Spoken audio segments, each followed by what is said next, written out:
గౌరవ ముఖ్యమంత్రులు శ్రీ నారా చంద్రబాబు నాయుడు గారు, శాసనసభాధిపతి శ్రీ అయ్యన్న పాత్రుడు గారు, ఉప ముఖ్యమంత్రి శ్రీ పవన్ కళ్యాణ్ గారు, డిప్యూటీ స్పీకర్ రఘురామరాజు గారు, ఈ కార్యక్రమంలో విజయవంతం చేయడానికి సహకరించినటువంటి స్పోర్ట్స్ మినిస్టర్ గారికి, టూరిజం మినిస్టర్ గారికి, ప్రధానంగా ఒకవైపు బడ్జెట్ కార్యక్రమాలను నిర్వర్తిస్తూనే మరోవైపు ఈ ఆర్గనైజేషన్లో పాలు పంచుకుంటున్నటువంటి ఫైనాన్స్ టీంకి, వారితో పాటు శాసనసభ వ్యవహారాలు శాసనసభను నడుపుతున్న టీం అంతా కూడా ఇక్కడ పనిచేసినటువంటి వారందరికీ, ఈ కార్యక్రమంలో పాలు పంచుకున్నటువంటి మంత్రులకు, ఎమ్మెల్యేలకు, ప్రతి ఒక్కరికి కూడా హృదయపూర్వకంగా ధన్యవాదాలు తెలియజేస్తూ 2 మాటలు చెప్పాలనుకుంటున్నాం. 94లో శాసనసభ ప్రారంభమైన రోజుల్లో చిన్న కుర్రాడిగా 28 ఏళ్ల వయసులో రాజకీయాల్లోకి వస్తే ఆ రోజున ఇట్లా స్పోర్ట్స్ ఈవెంట్ ఉండేవి, కల్చరల్ ఈవెంట్ ఉండేవి. అప్పటికి మేము విన్నది ఏంటంటే తరతరాలుగా వస్తున్న సాంప్రదాయం అని నవాబీ కల్చర్లో డిన్నర్ పెట్టేవాళ్ళు.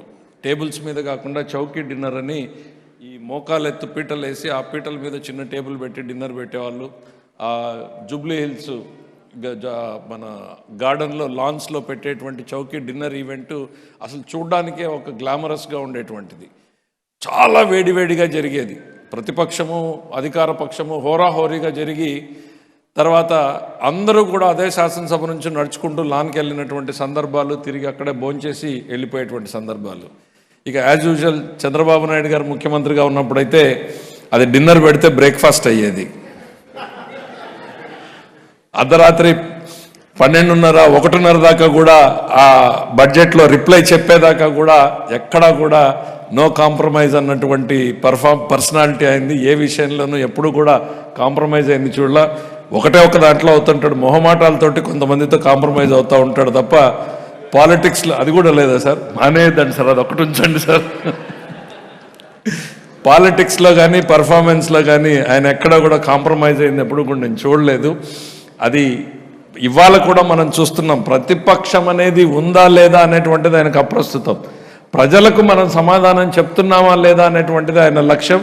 అదే దిశగానే ఆయన మన అటెండెన్స్ చూస్తుంటున్నాడు, మానిటర్ చేసుకుంటున్నాడు. మీరు వినలేదేమో, 4 గోడల మధ్య నేను పడ్డ మాటలు కూడా ఉన్నాయి. మీరు ఇంకా నాన్ సీరియస్గా ఉంటున్నారు, మీకు ఇంకా సీరియస్నెస్ రాలేదు అని చెప్పినటువంటి సందర్భాలు కూడా ఉన్నాయంటే మీరు అందరూ కూర్చొని బాస్ రూమ్లో కూర్చున్నాడేమో అనుకుంటున్నారు, కానీ ఆయన టీవీ పెట్టుకుని వింటూనే ఉన్నాడు. ప్యారలల్గా 2 ప్యారలల్గా చేయగలుగుతూ ఉన్నాడు. సవ్యసాచి అని ఎట్లా గతంలో అర్జునుడిని పిలిచామో అటు పర్ఫార్మెన్స్ చూడగలడు, ఆయన రెవెన్యూ చేసుకోగలడు చంద్రబాబు నాయుడు గారు. దయచేసి ఈ విషయంలో ఒక ట్రేడ్ సీక్రెట్ మీకు చెప్పినట్టు నేను చూడలే అనుకోవద్దండి, చూస్తూనే ఉన్నాడు అనేటువంటిది. దానికి ఒక ఎగ్జాంపుల్ చెప్తా. పేరు ఇక్కడ చెప్పడం వాడినది. మొన్న ఎమ్మెల్యే వచ్చి జిల్లా ఎమ్మెల్యేలు అందరితో టీంతో కలిసిన తర్వాత అందరూ వెళ్తూ ఉంటే నవ్వుతూ ఉన్నారు. కొంత అర్థమైపోయింది అప్పుడే ఇక్కడ. మరి నువ్వు శాసనసభకు గత 8 రోజుల నుంచి రాలేదే అని అడిగారు. అసలు ఆ ఎమ్మెల్యేకి చంద్రబాబు నాయుడు గారు తన అటెండెన్స్ చూస్తున్నాడు అనేది కూడా తెలీదు. అంటే అంత డెప్త్కి వెళ్ళి చూస్తున్నారు అనేటువంటి చెప్తా ఉన్నా. ఆయన పర్ఫార్మెన్స్ అదే నేను మొన్న చెప్పినట్టు ఆయనకు వ్యసనం, పని అందరూ అదే స్థాయిలో పని చేయాలనుకుంటారు ఆయన. అది అందరూ రాలేరు అనేటువంటిది ఆయనకి మళ్ళీ మేము చెప్తానే ఉంటాం. ఆ పర్ఫార్మెన్స్కి నేను పట్టు వదలను, నాతో పాటు తీసుకెళ్తాను మిమ్మల్ని ఆయన కూడా నిరంతరం ప్రయత్నం చేస్తూనే ఉంటారు అనేటువంటిది తెలియజేసుకుంటూ 94 నుంచి దాదాపు 40 ఏళ్ల ప్రస్థానంలో ఆయనలో ఆవేదన చూశాను, ఆవేశం చూశాను, బాధను చూశాను. కానీ ఇంతలా నవ్వింది మాత్రం నేను ఎప్పుడు చూడలా. లోకేష్ గారిని నేను చిన్న రిక్వెస్ట్ చేస్తున్నా, ఆ వీడియో తీసుకెళ్ళి తప్పకుండా భువనమ్మకు మాత్రం మీరు చూపించండి. She would enjoy the best of everything. అంటే ఆయనలో ఇంత నవ్వుని నేను, ఎందుకంటే నాకు ఎట్లా కనపడుతుందంటే ఎదురు స్క్రీన్లో బ్రహ్మాండంగా కనపడుతూ ఉంది ఆయన నవ్వడం. చాలా సంతోషం వేసింది నిజంగా. ఆ పర్ఫార్మెన్స్ ఈశ్వర్రావు గారిని ఇవాళ is man of the day. వాళ్ళ టీం ఇద్దరు మాత్రం man of the day team లాగేసినట్టు అనిపించింది. ఇంకా ఎమ్మెల్యేల కష్టాలు బాధలు ఎవరికి వాళ్ళు ఏంటంటే స్క్రిప్ట్ మా ఇంట్లో నుంచి రాసుకెళ్ళారా, మా కాన్స్టిట్యున్సీలో రాసుకెళ్ళారా అన్నట్టు ఎమ్మెల్యేల స్క్రిప్ట్ని వినిపించేశారు మా చీఫ్ విప్ గారు. ఇంకా మా నట సార్వభౌముడిని మరొకసారి దాంతోనే ప్రారంభం చేసింది. చాలా బాగుంది. బాలచంద్రుడిని అన్నీ కూడాను. ఎనీవే, ఒక సాంప్రదాయము ఎంత ఇంట్రెస్ట్గానంటే బీఎస్సీ జరుగుతూ ఉంటే బీఎస్సీలో ఎట్టి పరిస్థితుల్లో జరగాలి అసలు చాలా ఫర్మ్గా స్పీకర్ గారు అందరూ చెప్తా ఉంటే బాబు గారు చాలా ఇంకా దానికి రెట్టించిన స్పీచ్ తోటి నథింగ్, నో కాంప్రమైజ్, స్పోర్ట్స్ ఉండాలి, కల్చర్ ఉండాలి, plan your dinner from today it self, ఖచ్చితంగా ఉండాలి అనేటువంటిది వారు ఇచ్చినటువంటి స్పిరిట్, స్ఫూర్తి నాకు నిజంగా ఆదర్శం అనేటువంటిది ఈ సందర్భంగా తెలియజేసుకుంటూ, వారితో పాటు చక్కటి నృత్యం చేసినటువంటి పిల్లలకు, ఇతర కల్చరల్ టీమ్స్కు, గుమ్మడి గోపాలకృష్ణ గారికి, ప్రతి ఒక్కరికి పేరు పేరున ధన్యవాదాలు తెలియజేసుకుంటున్నాం.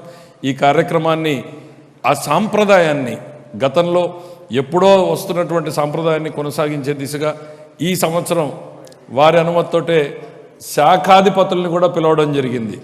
జనరల్గా ఎమ్మెల్యేస్, మినిస్టర్స్కి అయిపోతే సెక్రటరీస్ని కూడా ఇన్వాల్వ్ చేయాలనేటువంటి ఉద్దేశంతో సెక్రటరీస్, మా ఫైనాన్స్ వాళ్ళు అందరు సెక్రటరీస్ని కూడా పిలవడం జరిగింది.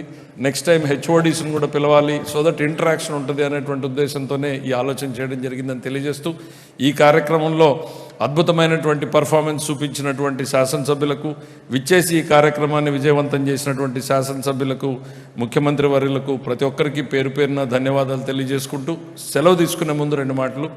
ఈ ఎడం వైపున ఓపెన్ లాన్స్లో డిన్నర్ ఏర్పాటు చేయడం జరిగింది.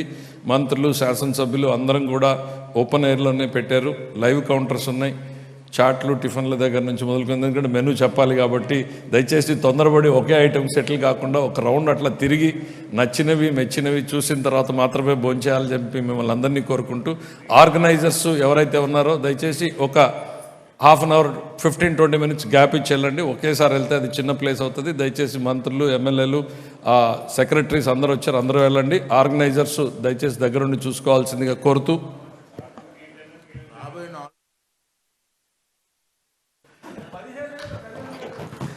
రాబోయే పవన్ కళ్యాణ్ గారు చెప్పినట్టుగానే గత దశాబ్దాల పాటు ఇది కొనసాగుతుంది, మనమే చేస్తూ ఉంటాం ఈ కార్యక్రమాన్ని అనేటువంటిది ఈ సందర్భంగా గుర్తు చేస్తూ, దయచేసి ముఖ్యమంత్రి గారు మీరందరూ కూడా డిన్నర్కి కాసేపు శాసనసభ్యులతో జాయిన్ అవ్వాల్సిందిగా సవినయంగా ఆహ్వానిస్తూ, హృదయపూర్వకంగా ధన్యవాదాలు తెలియజేస్తూ సెలవు తీసుకుంటున్నా.